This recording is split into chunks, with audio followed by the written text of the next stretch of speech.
Right, the lymphatic system. So, let's first of all consider the circulatory system. We talk about the heart, the blood vessels, the arteries, the veins, capillaries, etc. And I want you to think of that as a circuit.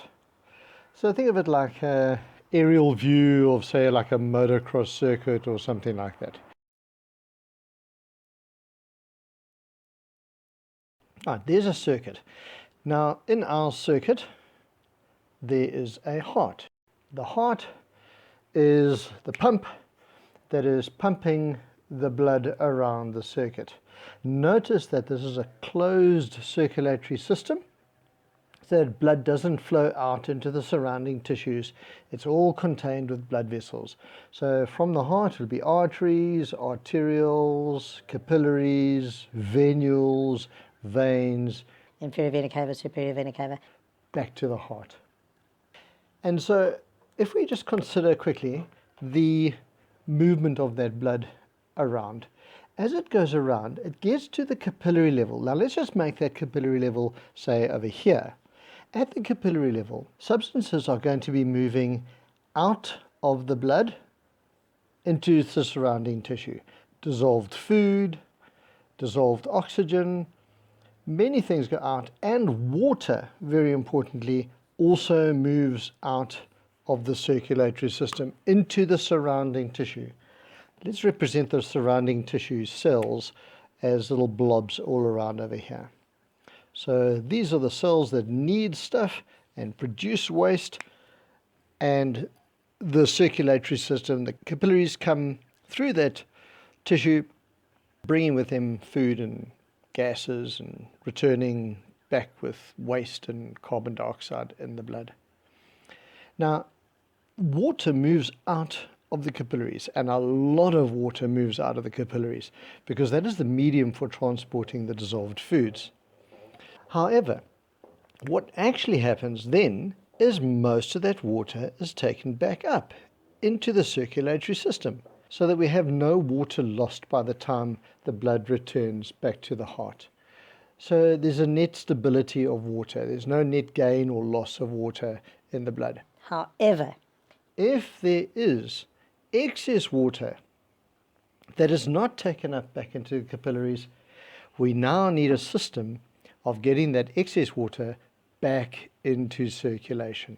And this is what the lymphatic system is about as well.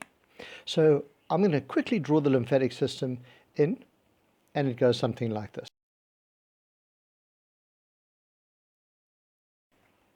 That is the lymphatic system.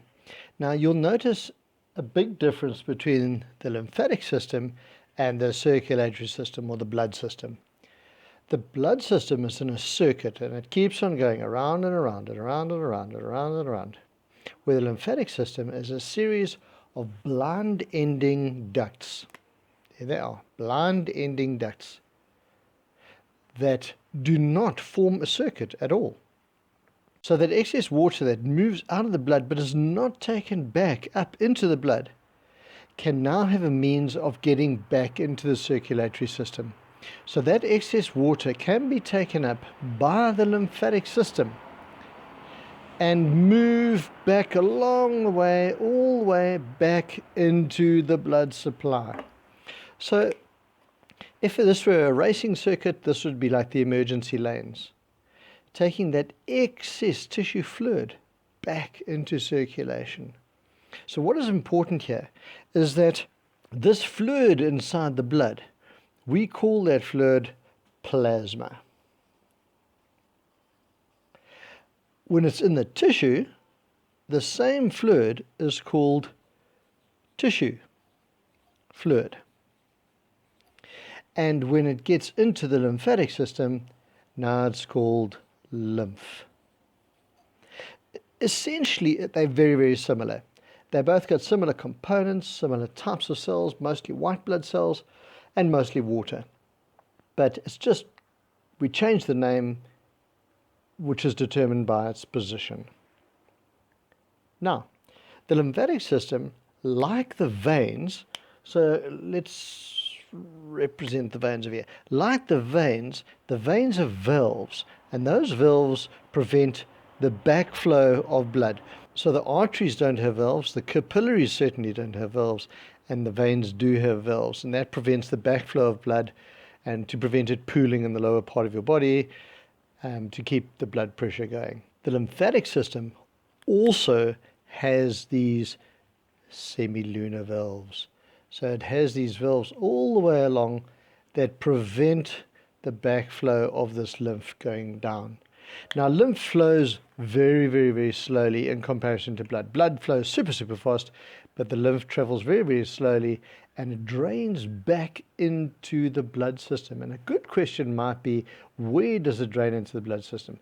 Well, I've technically drawn it in the incorrect place. It doesn't join in an artery that comes out of the heart, and in fact joins somewhere over here in a vein close to the heart. I think it's in the subclavian vein underneath your collarbone. So it's important to know that the lymphatic system is draining this excess tissue fluid from the surrounding tissues, that the water that's not taken up back into the blood, draining it back into the circulatory system. Now, I want you to imagine for a moment, if that lymphatic system was blocked for some reason, if there was a blockage in that lymphatic system, you would expect there to be a buildup of water in the tissue. And in fact, there's a very interesting little parasite. That's a little worm. And when that worm takes up residence in your body, it goes and hides and blocks your lymphatic system vessels, these blind-ending ducts. And when that happens, you have this excess tissue fluid building up in your legs or your extremities or limb, and that is called elephantitis. I'll throw in a couple of pictures of that. Right. Now, the lymphatic system's primary objective is not necessarily to return this excess tissue fluid back into the circulatory system, but it also is a major, major part of your immune system. Along the way are nodes, and these nodes are called lymph glands.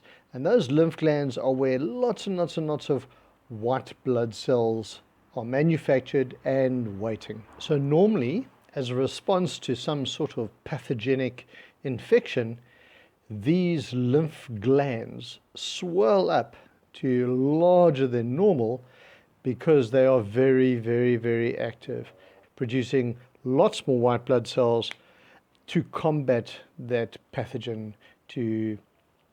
It's your immune system going to war, and these are the barracks, if you like, where the white blood cells are living, and they become inflamed. And maybe if you go to the doctor with a sore throat, your doctor will stick their fingers underneath your chin to feel if your glands are swollen.